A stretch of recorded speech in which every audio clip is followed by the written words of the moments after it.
பரீட்சைக்கு கேள்வி கேட்டிருக்கான் பாருடா, இவ்வாறு கேள்வி கேட்டிருக்கான். பயவா களரணையர்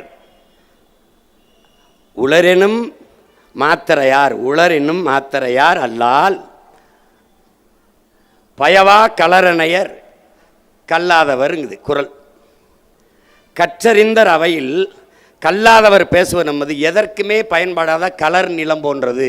கல்லாதவர் கல்வி கல்லாதவனை அப்படி சாடுறார் வள்ளுவ பெருமகனார்.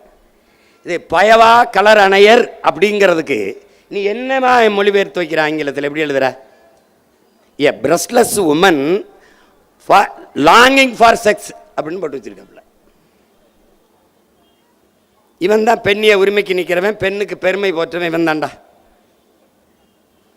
இந்த மாதிரி கேள்வி எழுதி கேள்வி வச்சிருக்கான்ல, மொழிபெயர்த்து வச்சிருக்கான்ல, இப்படிப்பட்ட அறிவு பெருமக்களை பணிக்கமர்த்தின அயோக்கிய பெயர்றா. இது தமிழ்நாடு தேர்வு ஆணையமா தருதல தேர்வு ஆணையமாடாது?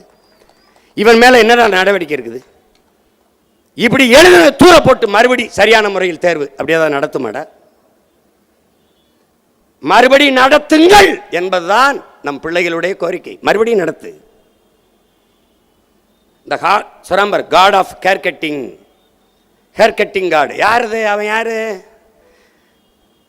ஹேர் கட்டிங் பண்றவன் காடு தான் எங்களுக்கு. அதில் நினைக்கணும், முடிவெற்றவன் எங்களுக்கு கடவுள் தான், அது வேற. ஆனால் நீ சொல்லுகிற என் மூதாதை வைகுந்தர் ஹேர் கட்டிங் காடலடா. ஹேர் கட்டிங் காடல என்னை கேரா நினைச்சவனை கட் பண்ண வந்த கடவுள் ராவண்டே. அதை நீ புரிஞ்சுக்கணும். முடிசூடும் பெருமான், சேரமான் பெருமான், முருக பெருமான், சிவபெருமான் என்பது போல என் பாட்டனார் முடிசூடும் பெருமான். அவன் பேரு. கோயிலுக்குள்ள வராதே தீட்டு.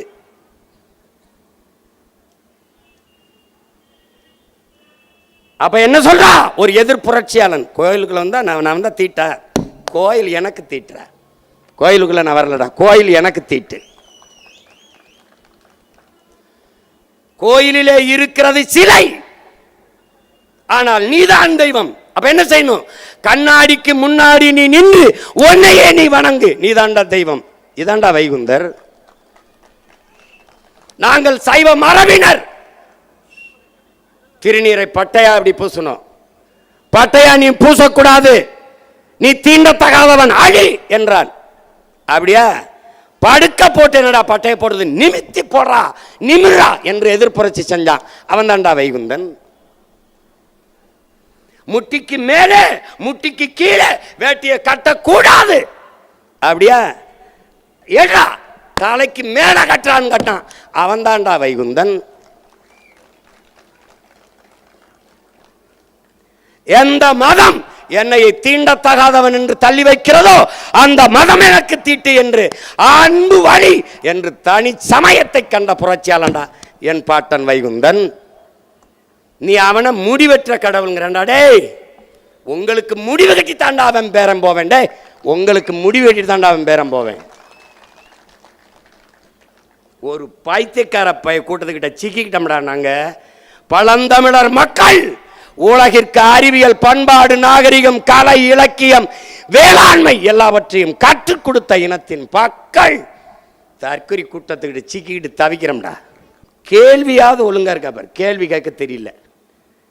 அப்ப என்ன அறிவார்ந்த ஒரு அமைக்குழு வச்சிருக்க நீ? தேர்வாணையத்தில் கேள்வியை தயாரிக்கிற அமைப்பு குழு எப்படி இருக்கு? அதுலேயே உன் தரம் தெரியுது.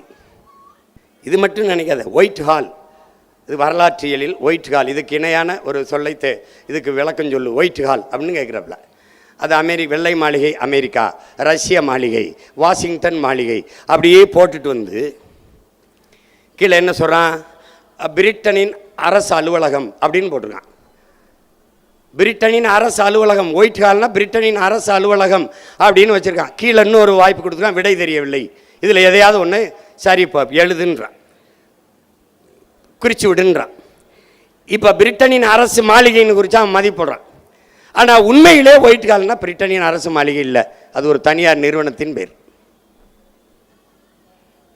இந்த மாதிரி பைத்தியக்கார பயில்கள்கிட்ட கொண்டு போய் நீ பரீட்சை எழுதுறதுக்கு அவனை கேள்வித்தாள் தயாரின்னு விட்டின்னா எழுதுகிற என் பிள்ளைகள்லாம் பைத்தியமா, கேள்வித்தாள் தயாரித்த பைத்தியமா, அதிகாரத்தில் இருக்கிற பைத்தியமா? என்னடா அது? என்னது இது? இதெல்லாம் எழுதி வந்தாலும் காசு வாங்கிட்டு தான் வேலை. அவன் என் தம்பி சொன்ன மாதிரி அவன் சொன்னான் பாரு, இது என்னது, இது டிஎன்பிசியா இல்லை திராவிட முன்னேற்ற கழகத்தினுடைய தேர்வான என் தம்பி சரவணன் கேட்ட மாதிரி அவன் கேள்வி கேட்டிருக்கான் பாரா. இங்கே பேர் ஐயா ஈவே ராமசாமியை பற்றி ஒரு கேள்வி, அண்ணா அவர்களை பற்றி கேள்வி, ஐயா கருணாநிதியை பற்றி கேள்வி. எது தமிழ்நாடு அரசு தேர்வாணையத்தில் டிஎன்பிசியில் பொது அறிவிடாதலாம்? பொது அறிவு. சுயமரியாதை இயக்கத்தை தொடங்கியவர் யார்? சுயமரியாதை இயக்கத்தின் நோக்கம் என்ன? அது தெரியாது. உங்கள் மாதிரி பைத்தியக்கார பேல்கிட்ட நாட்டை கொடுக்குறதாண்டா சுயமரியாதை இயக்கத்தின் நோக்கம். கொடுத்துட்டு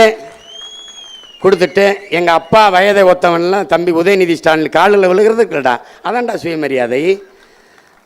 தன்மானத்திற்கென்று உயிரை விட்ட ஒரு இனத்தை அவமான சின்னமாக அலைய விடுதாண்டா அதன் நோக்கம். அவமரியாதைகளாக அவமரியாதை சின்னமாக அலைய விடுவதாண்டா சுயமரியாதையின் நோக்கம். இவன் எங்கடா இருக்கு சுயமரியாதை? வாழ்க ஒளிகன்னு கத்தணும், காலில் விழுந்து கும்பிடணும், ஐயா சாமின்னு அடிவரடி நிற்கணும். அப்போதான்டா இவனுக்கு இதாண்டா இவன் கண்ட சுயமரியாதை. எங்கடா இருக்கு சுயமரியாதை? எங்க இருக்கு? எங்க இருக்கு? கேள்வி பார், எவ்வளவு பொதிரி. விடுதலை, புரட்சி, உண்மை, குடியரசு, இந்த இதழ்களை எல்லாம் பத்திரிகை எல்லாம் தொடங்கியவர் யார்? எப்படி? பெண் ஏன் அடிமையானால் இந்த நூலை எழுதியவர் யார்? வகுப்பாரி பிரதிநிதித்துவத்தில் பெரியாரின் பங்கு என்ன? அதான் நான் கேட்கிறேன். என்ன? எங்க கிட்ட கேட்காத, தேர்வு எழுத வந்த என் பிள்ளைகிட்ட கேட்காத, நான் கேட்கிறேன் உன்னைய. என்ன? கவர்மெண்ட் ஜிஓ, கம்யூனல் ஜிஓ, அதுல சொல்லு. கம்யூனல் ஜிஓல என்ன? வகுப்புவாரி பிரதிநிதித்துவத்தில் பெரியாரின் பங்கு என்ன? விடா. அவர் பேரை சொல்லி ஆட்சி நடக்கிற உங்க பங்கு தான் என்னடா? என்ன? இந்தி எதிர்ப்பில் பெரியாரின் பங்கு யாரா சொல்லு. இவன் என்ன எழுதியிருப்பான்? இந்த எழுதின என்னடா எழுதியிருப்பா? பெரியாரின் பங்கு. பெரியாரின் பங்கு என்ன? இந்த காட்டு மிராண்டிகளை சுட்டு தள்ளுங்கள். இதாண்டா பெரியாரின் பங்கு. மறுப்பவன் எவன்? இந்தி நாம் வேண்டாம் என்று சொல்வது இங்கிலீஷ் வராமல் போய்விடும் என்பதற்காகத்தான் என்று பேசிய பெருமகன் நம்ம ஐயா ராமசாமி ஐயா தான். தமிழை சனியன் விட்டு ஒழியுங்கள் என்று பேசியவர் தமிழ் செத்துவிடும் இந்தி திணிப்பால் என்று போராடினார் என்று நீ நினைத்தாயா? இந்திய எதிர்ப்பு போராட்டத்தில் அவர் பங்கு. இந்த காரிகளை ஏன் போராடாதீர்கள், சுட்டு தள்ளுங்கள் என்று சொன்ன பெருமகன் நம்முடைய ஐயா ராமசாமி அவர்கள் தான். அதை எழுதியிருந்தா மதிப்பெண் போடுவியாடா? எப்படி இருக்கு? அடுத்து அறிஞர் அண்ணா அவர்கள்ட்ட வராங்க. பேரறிஞர் அண்ணாட்ட கேள்வியிலே ஆகச் சிறந்த கேள்வி தெரியுமாடா? அறிஞர் அண்ணா என்று அழைக்கப்பட்டது யார்? டேய், அதாவது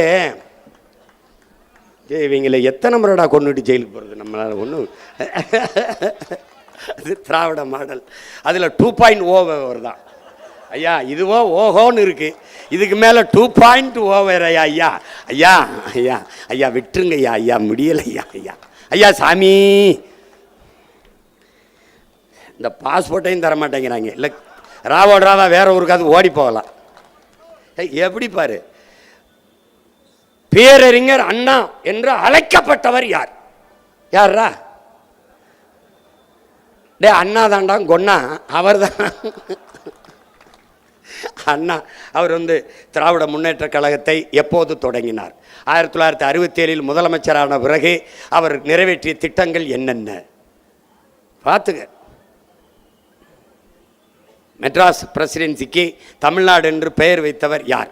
அது வைத்த ஆண்டு எந்த ஆண்டு? இப்படியே கேட்டு வராண்டா. இதெல்லாம் வரலாறு, தமிழன் இன வரலாறு. இதுக்கு மேலே உனக்கு வரலாறு இல்லை.